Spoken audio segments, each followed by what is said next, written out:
আজ তিতি একটু বাসায় তাড়াতাড়ি ফিরে আসে,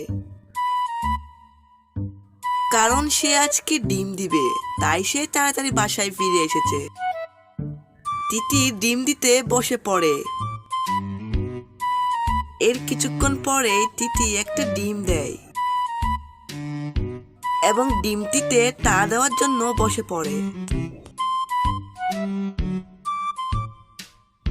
এরপর রাত হয়ে যায়।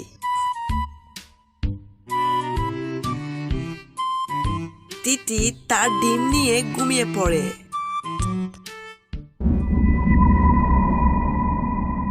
আরে বাবা, এই জঙ্গলে তো দেখছি অনেকগুলো পাখির বাসা। যাই এই জঙ্গলের আশেপাশে নিজের বাসাটা বানিয়ে নি।